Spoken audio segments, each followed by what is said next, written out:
Hello students, स्वागत है आपका CSP रिजवान यूट्यूब चैनल पर। जैसा कि आपको पता है, इस यूट्यूब चैनल पर हम संविधान की एक सीरीज़ चला रहे हैं जो इम्पॉर्टेंट है हर पॉइंट ऑफ व्यू से। UPSC, PCS, SSC, रेलवे वगैरह की जो परीक्षाएं होती हैं, क्योंकि अब उन परीक्षाओं में भी बहुत डीप क्वेश्चन पूछे जाने लगे हैं, तो आपको ये वीडियो बहुत हेल्प करेंगे प्रिपेयरिंग करने में किसी भी स्तर की परीक्षा के लिए। तो इससे पहले भी और वीडियोज़ आ चुके हैं, इसके बाद भी वीडियोज़ आते रहेंगे, तो आप इस चैनल को ज़रूर सब्सक्राइब कर लें और साथ ही साथ बेल आइकन भी जो घंटी का निशान बना हुआ है उसको भी क्लिक कर दें, ताकि जब नया वीडियो आए तो आपको उसका नोटिफिकेशन मिल सके। चलिए शुरू करते हैं इस वीडियो को। आज हम बात कर रहे हैं मौलिक अधिकार, जो कि बहुत ज़्यादा इंपॉर्टेंट है, कॉम्पिटिटिव एग्जाम के लिए बहुत इंपॉर्टेंट है। मौलिक अधिकार इंग्लिश में कहते हैं फंडामेंटल राइट्स। हम पूरी तरीके से इसको एक्सप्लेन करेंगे कि मौलिक अधिकार क्या होते हैं, एक एक अनुच्छेद की बात की जाएगी। ठीक है, तो चलिए शुरू करते हैं। सबसे पहले मौलिक अधिकार अमेरिका के संविधान से लिए गए हैं, लेकिन अमेरिकी संविधान में भी इतने व्यापक मौलिक अधिकार नहीं हैं जितने व्यापक मौलिक अधिकार फंडामेंटल राइट भारत के संविधान में। एक चीज़ और समझिए कि मौलिक अधिकार होते क्या हैं। एक चीज़ तो यह है कि हमने कॉम्पिटिटिव एग्जाम के लिए पढ़ लिया कि मौलिक अधिकार क्या होते हैं, अनुच्छेद भी याद कर लिए, लेकिन आप ये समझिए कि मौलिक अधिकार होते क्या हैं, वास्तव में इनका क्या उपयोग। तो राज्य के खिलाफ या सरकार के खिलाफ अगर सरकार कोई गलत काम करती है अपने नागरिकों के साथ, तो नागरिकों को जो अधिकार दिए जाते हैं वो मौलिक अधिकार हैं। जैसे मान लीजिए अगर सरकार कहने लगे कि हम केवल पुरुषों को नौकरी देंगे, महिलाओं को नौकरी नहीं देंगे, तो ये मौलिक अधिकार है महिलाओं का कि वो भी पुरुषों के बराबर नौकरी करें। अनुच्छेद 15 कहता है कि लिंग जाति के आधार पर कोई भेदभाव नहीं होगा। जैसे कोई भारत की व्यवस्था के तहत अगर सरकार ये कहने लगे कि नहीं, अब जो है एक धर्म विशेष के लोग ही भारत में रहेंगे, तो अनुच्छेद 25 क्या कहता है कि किसी भी धर्म को अबाध रूप से मानने की स्वतंत्रता है। तो नागरिकों को ये अधिकार हैं अपनी सरकार के खिलाफ, और इसकी रक्षा कौन करता है? सुप्रीम कोर्ट इसकी रक्षा करता है। चलिए फिर से, सबसे पहले अमेरिका के संविधान से लिए गए हैं मौलिक अधिकार। भारतीय संविधान में संसद इनमें बदलाव कर सकती है, समय समय पर संसद ने इसमें बदलाव किया है। जैसे अनुच्छेद 21A जोड़ा है जो शिक्षा का अधिकार है, उसके बाद से संपत्ति के अधिकार को संसद द्वारा ही हटाया गया। तो ऐसा नहीं है कि अपरिवर्तनीय है, इनको चेंज नहीं किया जा सकता, किया जा सकता है। और कौन कर सकता है? संसद कर सकती है। लेकिन संसद द्वारा किया गया यह संशोधन भारत के संविधान की मूल आत्मा के खिलाफ नहीं होना चाहिए। जो भी संशोधन किया जा रहा है वो बेसिक स्ट्रक्चर जो है, मूल आत्मा है, उसके विरुद्ध नहीं होना चाहिए। आपातकाल अगर लगाया जाता है तो आपातकाल के दौरान सभी मौलिक अधिकार समाप्त हो जाते हैं, अनुच्छेद 20 और 21 को छोड़ के। इसके बाद वाले स्लाइड में आपको सारे अनुच्छेद हम एक्सप्लेन करेंगे, तो आप अभी याद रखें कि आपातकाल के दौरान अनुच्छेद 20 और 21 को छोड़ के बाकी सबको समाप्त किया जा सकता है। अब देखिए ये चार्ट देखिए, मौलिक अधिकार भाग 3 अनुच्छेद 12 से 35। मौलिक अधिकार किसमें? भाग 3 में है। भाग 1 में क्या है? संघ व राज्य, पहले एक वीडियो बन चुका है। भाग 2 नागरिकता, उस पर भी वीडियो बन चुका है। CA NRC पे भी एक वीडियो बन चुका है। आज बात करें भाग 3 मौलिक अधिकार, कहाँ से कहाँ तक है? 12 से 35 तक। भाग 1 से 4, भाग 2 5 से 11 और भाग 3 12 से 35 तक। चलिए, अब मौलिक अधिकार मूल संविधान में 7 थे: समता, स्वतंत्रता, शोषण के विरुद्ध, धार्मिक स्वतंत्रता, शिक्षा, संस्कृति, संवैधानिक उपचारों का और स्वतंत्रता, संपत्ति का अधिकार। ये 7 मौलिक अधिकार थे मूल संविधान में जब संविधान बनकर तैयार हुआ। लेकिन 44वें संविधान संशोधन 1978 द्वारा, 44 अमेंडमेंट ऑफ द कॉन्स्टिट्यूशन 1978 द्वारा संपत्ति के अधिकार को, राइट टू प्रॉपर्टी को समाप्त कर दिया गया, अर्थात अनुच्छेद 31 जो है वो निरस्त हो गया। लेकिन इसको संविधान से बाहर नहीं किया गया, समझने की कोशिश कीजिएगा। मौलिक अधिकारों से बाहर किया गया, लेकिन संविधान से बाहर नहीं किया गया, और इसे जोड़ा गया अनुच्छेद 300A भाग 12 में। अनुच्छेद 31 से हटाकर अनुच्छेद 300A में जोड़ दिया गया संपत्ति के अधिकार को, राइट टू प्रॉपर्टी को। चलिए अब आगे चलते हैं। अर्थात ये हुआ कि वर्तमान में केवल 6 मौलिक अधिकार हैं, फंडामेंटल राइट हैं। समता या समानता का अधिकार, आगे हम एक्सप्लेन करेंगे एक एक अनुच्छेद 14, 15, 16, 17, 18 क्या कहता है, एक एक एक्सप्लेन करेंगे। लेकिन अभी के लिए समझिए समता या सम, सबको इक्वल, सब इक्वलिटी है, सबको इक्वलिटी बिफोर लॉ, हर चीज़ में सब भारतीय नागरिक समान होंगे, प्रत्येक प्रकार से समान होंगे, हर प्रकार से समान होंगे। समता या समानता का अधिकार, equality, right to equality, right to freedom, स्वतंत्रता का अधिकार, आप कुछ भी बोलने, कुछ भी लिखने, कुछ भी कविताएं बनाने के लिए स्वतंत्र हैं। आपको गिरफ्तारी के कुछ कंडीशन में आपको गिरफ्तारी पर भी रोक लगाई गई है, तो स्वतंत्रता का अधिकार है। इसी में शामिल है अनुच्छेद 21A में शिक्षा का अधिकार, जो बाद में जोड़ा गया था 86वें संविधान संशोधन द्वारा। इसके बाद आता है शोषण के विरुद्ध अधिकार, शोषण, राइट अगेंस्ट एक्सटॉर्शन, अगर आपका शोषण हो रहा है भारत के अंदर तो आपको उसके खिलाफ भी अधिकार है, तो शोषण के विरुद्ध अधिकार अनुच्छेद 23 से 24 में आता है। आगे धार्मिक स्वतंत्रता, रिलीजियस फ्रीडम, अनुच्छेद 25 से 28 में आता है रिलीजियस फ्रीडम। शिक्षा एवं संस्कृति, इसमें माइनॉरिटीज़ की बात की गई है, अल्पसंख्यक की बात की गई है, तो शिक्षा एवं संस्कृति का अधिकार अनुच्छेद 29 से 30 में आता है। अनुच्छेद 31 निरस्त हो चुका है, समाप्त हो चुका है और कहाँ चला गया, अनुच्छेद 300A भाग 12 में। उसके बाद आता है संवैधानिक उपचारों का अधिकार, अनुच्छेद 32 से 35। देखिए सीरियल बना हुआ है। एक चीज़ और समझिए, मौलिक अधिकार 12 से 35 तक हैं, लेकिन शुरुआत हुई है उनकी 14 से 12 से 35 तक है, लेकिन शुरुआत कहाँ से हुई है, 14 से। हालांकि खत्म 35 तक हो रहे हैं। ऊपर के 12 और 13 जो है मौलिक अधिकारों का वर्णन करते हैं और कोर्ट वगैरह उनको 13 कहता है कि उनको निरस्त नहीं किया जा सकता, लेकिन कोर्ट ने फिर आदेश दिया कि संसद कर सकते, तो थोड़ा डीप है, वो बाद में कभी देखेंगे। अभी आप ये समझिए भाग 3 तो 12 से 35 तक है, लेकिन मौलिक अधिकार शुरू होते हैं 14 से 18। देखिए लगातार है 14, 18, 19, 22, 23, 24, 25, 28, 29, 30। अब यहाँ ब्रेक हो गया 31 क्योंकि वो निरस्त हो चुका है। अब 32 से 35 संवैधानिक उपचारों का अधिकार।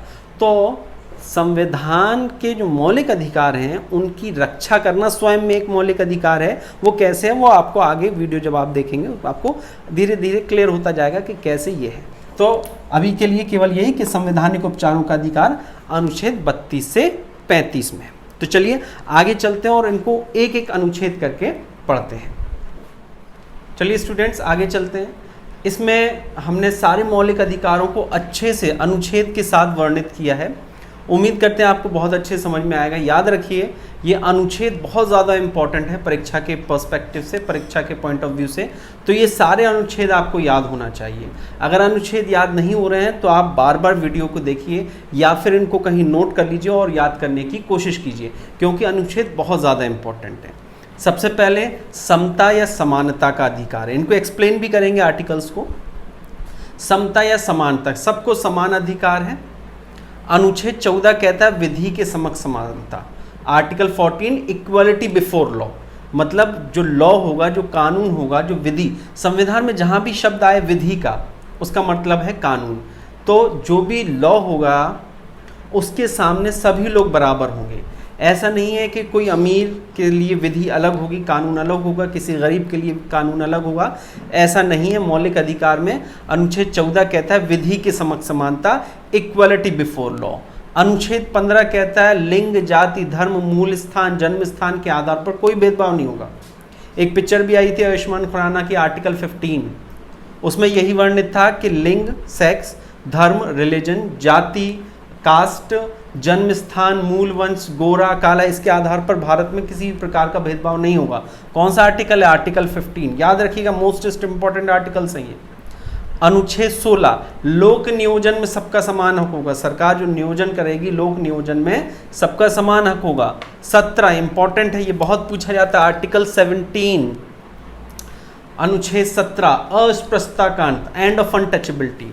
आज़ादी से पहले क्या होता था कि कुछ तालाब, कुछ पोखर, कुछ नदी घाट जो है रिजर्व होते थे उच्च जाति के लोगों के लिए। अगर वो कुआं उच्च जाति के लोगों का है और किसी निम्न जाति के व्यक्ति ने वहाँ से पानी भर लिया तो उसको बड़ी पिटाई होती थी। लेकिन भारत का संविधान जब बनकर तैयार हुआ तो उसमें आर्टिकल 17 जोड़ा गया, अनुच्छेद 17 जोड़ा गया, जिसमें अस्पृश्यता का अंत हो गया, एंड ऑफ अनटचेबिलिटी। अब कोई भी व्यक्ति ऐसा नहीं है जो अनटचेबल हो, अर्थात हर व्यक्ति किसी भी स्थान पर जाने के लिए स्वतंत्र है। जो सार्वजनिक स्थान है वहाँ पर जाने के लिए स्वतंत्र है, वहाँ से पानी भरने के लिए स्वतंत्र है। किसी भी सार्वजनिक स्थान पर जाने के लिए किसी भी व्यक्ति विशेष को, चाहे वो किसी भी जाति, धर्म, संप्रदाय, मूलवंश, गोरा, काला कोई भी हो, उसको किसी भी सार्वजनिक स्थान पर जाने से नहीं रोका जा सकता। अनुच्छेद 17 कहता है अस्पृश्यता का अंत हो गया भारत में। इसके बाद अनुच्छेद 18 कहता है उपाधियों का अंत, जैसे sir, his highness, his majesty, Lord. तो ये जो उपाधियाँ होती, महाराज, धीराज, श्रीमंत, ये जो उपाधियाँ होती थी अनुच्छेद 18 के तहत उनका अंत कर दिया गया। क्यों? क्योंकि जब भारत गणराज्य है और भारत में पूरी जनता एक समान है, विधि कानून के सामने भी एक समान है और लिंग जाति के आधार पर भी कोई भेदभाव नहीं है, तो फिर जब सब लोग एक ही समान हैं तो टाइटल्स क्यों दिए जाएं, उपाधियां क्यों दी जाएं? तो इसलिए उपाधियों का अंत किया गया। अब ना कोई सर होगा, ना लॉर्ड होगा, ना महाराज होगा, ना धीराज, श्रीमंत नहीं होगा, कुछ भी नहीं होगा। कोई भी अपने नाम के आगे टाइटल नहीं लगा सकता। हाँ, इसमें एक कन्फ्यूजन ज़रूर है। जो पद्मश्री, पद्म भूषण है वो टाइटल नहीं है, सम्मान है, उपाधियाँ नहीं है। पद्मश्री कोई उपाधि नहीं है, वो सम्मान है। अच्छा, अनुच्छेद 18 में एक और पॉइंट आता है कि शिक्षा और सेना की उपाधियां आज भी दी जा सकती हैं। जैसे डॉक्टर हो सकता, प्रोफेसर हो सकता, एसोसिएट प्रोफेसर हो सकता, सेना में लेफ्टिनेंट हो सकता, जनरल हो सकता, मेजर, सूबेदार। तो सेना और शिक्षा में उपाधियां हो सकती हैं। जैसे आपने देखा होगा लोग प्रोफेसर लगाते हैं, इंजीनियर लगाते, ER लगाते अपने नाम के आगे, तो वो अपने नाम के आगे टाइटल लगा सकते हैं। और सेना में जैसे लेफ्टिनेंट जनरल आपने देखा होगा नाम के आगे लेफ्टिनेंट जनरल लगाते हैं। तो शिक्षा और सेना में। अच्छा, इसमें एक चीज़ और है, कई देशों में जहाँ उपाधियाँ मिलती हैं, नाइटहुड मिलता है, टाइटल मिलता है, जैसे इंग्लैंड, अगर किसी व्यक्ति को वहाँ से नाइटहुड मिल रही है तो उसे नाइटहुड या सम्मान या उपाधि लेने से पहले भारत के राष्ट्रपति की अनुमति अनिवार्य होगी। मान लीजिए इंग्लैंड किसी भारतीय नागरिक को सर की उपाधि देना चाहता है तो उस व्यक्ति को भारत के राष्ट्रपति से पहले परमिशन लेनी होगी, तब वो वहाँ जाकर सर या लॉर्ड की उपाधि ले सकता है। उम्मीद करते हैं समता या समानता का अधिकार आपको समझ में आया होगा। आगे आते हैं स्वतंत्रता के अधिकार पर। स्वतंत्रता के अधिकार में अनुच्छेद 19 है, वाक एवं अभिव्यक्ति की स्वतंत्रता। किसी भी लोकतंत्र का सबसे महत्वपूर्ण अनुच्छेद यही है, वाक एवं अभिव्यक्ति की स्वतंत्रता। अब ये थोड़ा सा टिपिकल इंग्लिश है, तो टिपिकल हिंदी है, इसको इंग्लिश में बताते हैं एक्सप्रेशन, स्पीक एंड एक्सप्रेशन। आपको कुछ भी बोलने और एक्सप्रेस करने। एक्सप्रेशन, अभिव्यक्ति क्या होती है? कोई भी कविता लिखना, कोई भी कहानी लिखना, कोई भी नारा लिखना, तो वो आपकी अभिव्यक्ति, कार्टून बनाना, ये आपकी अभिव्यक्ति। आप बोलते हैं तो बोलने की स्वतंत्रता है। आप जब तक किसी के मान में हानि ना हो आप कुछ भी बोल सकते हैं। जैसे कई राजशाही देश में वहाँ आप राजा के खिलाफ या सरकार के खिलाफ नहीं बोल सकते, लेकिन भारत में आप प्रधानमंत्री के बारे में आलोचना कर सकते हैं, राष्ट्रपति की भी आलोचना की जा सकती है, लेकिन एक सीमा के भीतर। तो वाक एवं अभिव्यक्ति की स्वतंत्रता है, यहाँ तक कि संसद की आलोचना भी की जा सकती है। वाक एवं अभिव्यक्ति की स्वतंत्रता, एक्सप्रेशन। अब इसके अंदर 6 और अधिकार आते हैं, जैसे वाक एवं अभिव्यक्ति की स्वतंत्रता। अच्छा, इसी में प्रेस का अधिकार भी आता है, न्यूज़ वगैरह इसी में आता है कि न्यूज़ वाले जो सवाल पूछ सकते हैं या फिर कुछ भी एनालिसिस कर सकते हैं या किसी का भी क्रिटिसिज्म, आलोचना कर सकते हैं, वो भी इसमें आता है। बिना हथियार के सभा करने की, आप बिना हथियार के कहीं भी इकट्ठा सार्वजनिक स्थान पे, प्राइवेट प्रॉपर्टी पे नहीं, पब्लिक प्रॉपर्टी पे, तो आप बिना हथियार के कहीं भी एकत्र हो सकते हैं। संघ या समितियां बना सकते हैं आप, कोई भी संघ, संगठन, NGO वगैरह आप बना सकते हैं। कहीं पर भी आवागमन, विचरण कर सकते हैं, घूम टहल कर सकते हैं, ट्रैवल कहीं भी कर सकते हैं, कहीं पर भी आवागमन की स्वतंत्रता। कहीं पर भी बस, देश भर में आप कहीं पर भी बस सकते हैं, और कोई भी व्यापार करने की आपको स्वतंत्रता। ये 6 अधिकार दिए, वाक एवं व्यक्ति के साथ साथ ये 6 अधिकार दिए गए हैं। परंतु इन सभी अधिकारों में कहीं ना कहीं कुछ ना कुछ रोक ज़रूर है, उसको भी देखते हैं। जैसे वाक एवं अभिव्यक्ति की स्वतंत्रता है, तो वो भी सीमा है उसकी, जब तक किसी के मान में हानि ना हो आप बोल सकते हैं। आप किसी के खिलाफ कोई गलत जानकारी नहीं दे सकते। अगर आपने किसी के खिलाफ कोई गलत जानकारी दी और वो आपके खिलाफ केस डालेगा मानहानि का, तो आप ये नहीं कह सकते कि साहब हमें वाक एवं अभिव्यक्ति बोलने की आज़ादी है, गलत जानकारी नहीं दे सकते। बिना हथियार के सभा करने की स्वतंत्रता, तो बिना हथियार के आप सभा तो कर सकते हैं, लेकिन उन क्षेत्रों में नहीं जहां धारा 144 लगी हो, आईपीसी की धारा 144। अगर कहीं आईपीसी की धारा 144 लगी हुई है और आप वहाँ समिति जो है सभा करना चाहते हैं तो आपको परमिशन नहीं मिलेगी। संघ समितियां बनाने की आज़ादी आप बना सकते हैं, लेकिन ऐसा कोई संगठन नहीं जो बहुत ज़्यादा उग्र संगठन हो, ऐसा कोई आप संगठन नहीं बना सकते। कहीं पर भी आवागमन की स्वतंत्रता, अगर आप किसी को जिला बदर किया गया है और वो कहें हमें आवागमन की स्वतंत्रता है तो नहीं।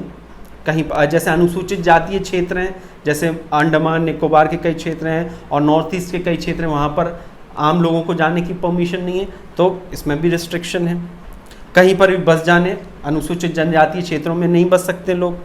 कोई भी व्यापार, इसमें भी एक रिस्ट्रिक्शन है, आप व्यापार कर सकते हैं, इसका मतलब ये नहीं कि आप हथियारों का व्यापार शुरू कर दें, इसका मतलब ये नहीं कि आप न्यूक्लियर व्यापार शुरू कर दें।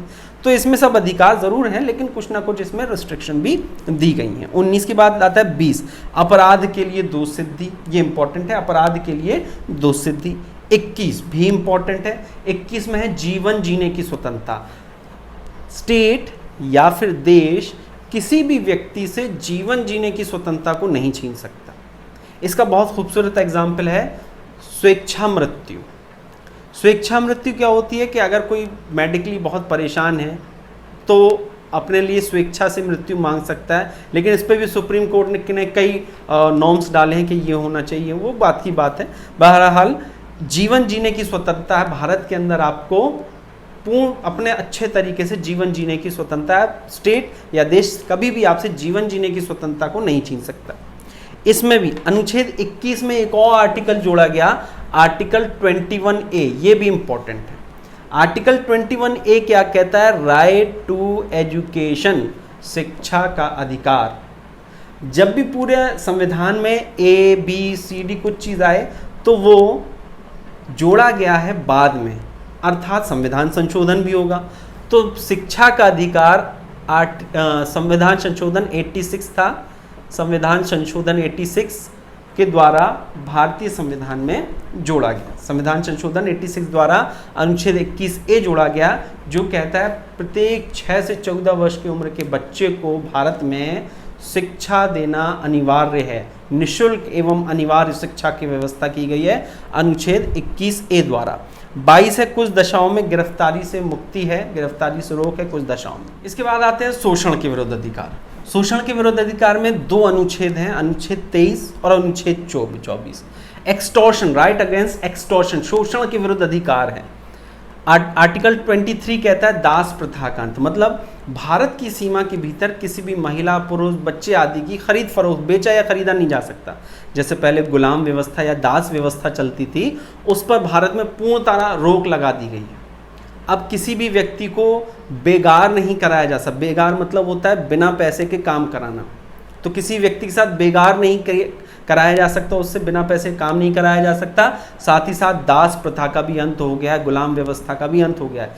इसी में है देवदासी प्रथा का अंत। देवदासी प्रथा क्या है? पहले मंदिरों में कुछ महिलाएं जो विडो हो जाती थी वो रहती थी, मंदिर की सेवा वगैरह करती थी, तो कुछ जगह पर महिलाओं के सेक्सुअल एक्सटॉर्शन के भी केसेस आया करते थे।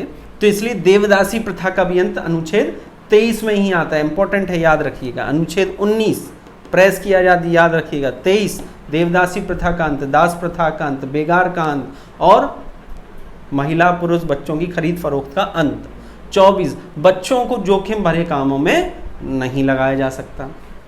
जोखिम भरे काम क्या है? जैसे कोयला उद्योग, जैसे सेल खड़ी उद्योग, जैसे पत्थर खनन, तो ये जोखिम भरे काम है, बच्चों को जोखिम भरे कामों में नहीं लगाया जा सकता। हालांकि हाउस होल्ड काम या खुद की अगर खेती है तो उसमें बच्चों को लगाया जा सकता है, लेकिन वो भी उनसे बहुत भारी भरकम या कठोर काम कराने की अनुमति नहीं है। तो जोखिम भरे कामों में बच्चों को नहीं लगाया जा सकता। इसके बाद आता है धार्मिक स्वतंत्रता का अधिकार, रिलीजियस फ्रीडम। रिलीजियस फ्रीडम में 4 अनुच्छेद हैं। अनुच्छेद 25, अच्छा एक चीज़ और आप याद रखिएगा, अनुच्छेद 21A, अनुच्छेद 24, अनुच्छेद 45, 21A, 24 और 45 का संबंध बच्चों से। 21A में बच्चों के लिए शिक्षा, 24 में बच्चों से काम नहीं कराया जा सकता जोखिम भरे, और 45 जब DPSP की बात करेंगे तो वहाँ बात हम बताएंगे आपको। तो बस आप ये याद रखिएगा, 21 से 24 और 45 का संबंध बच्चों से। वापस आते हैं 25, अनुच्छेद 25 कहता है भारत के अंदर किसी को कोई भी धर्म मानने के लिए अबाध रूप से स्वतंत्रता है। भारत के अंदर अगर कोई व्यक्ति कोई धर्म मानता है तो उसके लिए कोई रिस्ट्रिक्शन नहीं है। साथ ही साथ अगर कोई व्यक्ति कोई धर्म नहीं भी मानता है, अर्थात वो नास्तिक है, तो उसको भी समान हक होगा, उसको भी समान ट्रीट किया जाएगा, कोई भेदभाव उसके साथ नहीं होगा। 25 कहता है किसी भी धर्म को अबाध रूप से बिना रोक टोक के मानने की स्वतंत्रता। 26, धार्मिक कार्यों का प्रबंधन, मैनेजमेंट, एडमिनिस्ट्रेशन करने की, कोई आपको हवन करना है, कोई भंडारा करना है, कुछ भी धार्मिक कार्यों का प्रबंधन आप आसानी से भारत में कर सकते हैं, अनुच्छेद 26 कहता है। 27 कह सकते हैं, क्या कहता है, कई देश ऐसे हैं जहाँ पर अगर आप उस देश के धर्म के अलावा किसी धर्म को मानते हैं और कोई अपना आप कर्मकांड करते हैं तो आपको टैक्स देना होता है। भारत में इसको पूर्णतः प्रतिबंध कर दिया गया है, मौलिक अधिकारों में शामिल है। अगर सरकार चाहे भी तो भी आपके धार्मिक कार्यों में जो पैसा व्यय हो रहा है उसमें कोई भी कर नहीं लगा सकती। ये आपका मौलिक अधिकार है। सरकार ये नहीं कह सकती कि आप अपने धार्मिक कार्यों में व्यय कर रहे हैं तो हमें टैक्स दीजिए। तो भारत में धार्मिक कार्यों में हो रहे पैसे पर कोई भी कर, टैक्स नहीं लगाया जा सकता।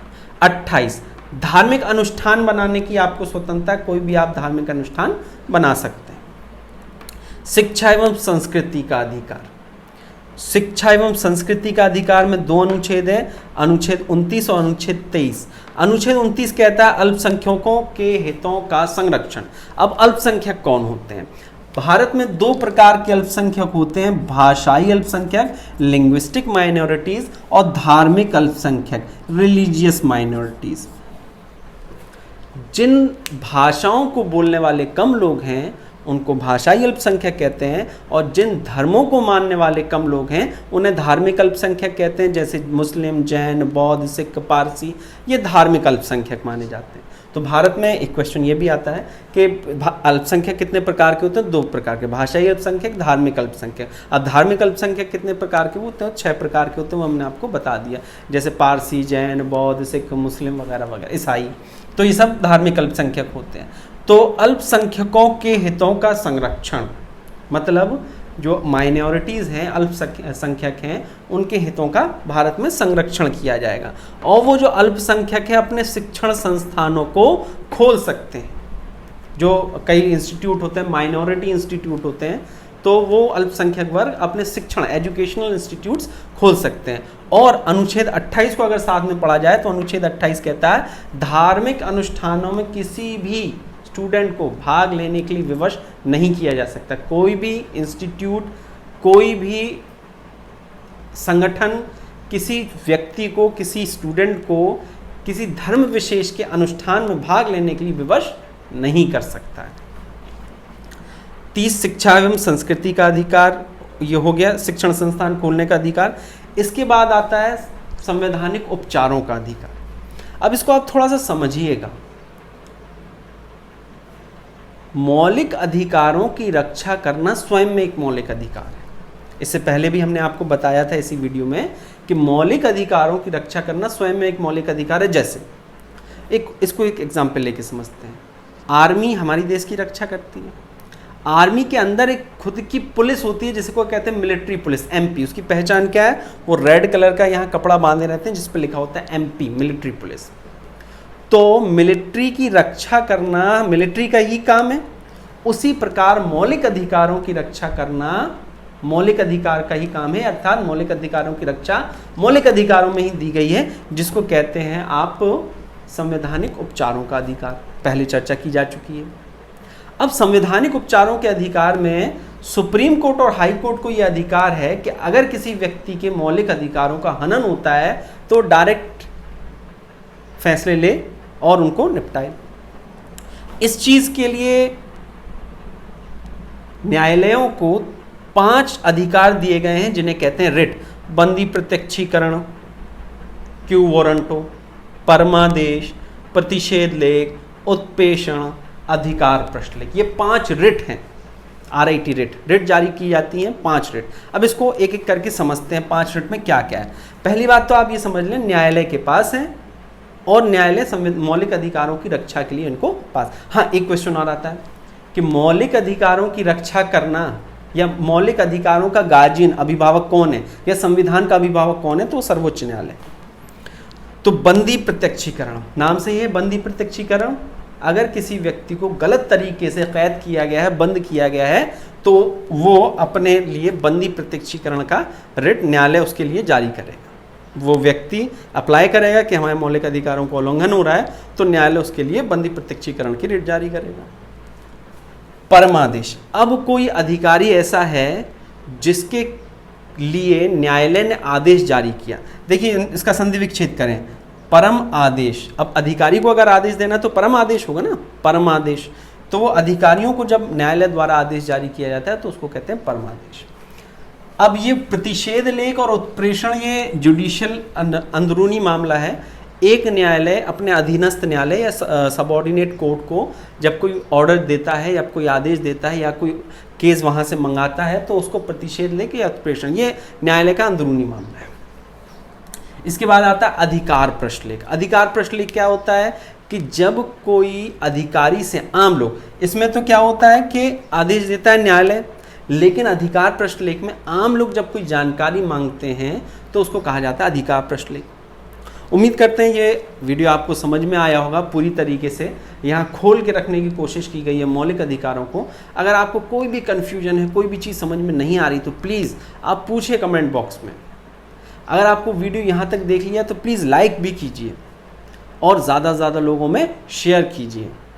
अगर अभी तक ये चैनल को CSP रिजवान को आपने सब्सक्राइब नहीं किया है तो सब्सक्राइब कीजिए, नीचे लाल सब्सक्राइब करके आ रहा होगा, बिल्कुल फ्री है, कोई आपको पैसा नहीं लगना है उसमें, ठीक है।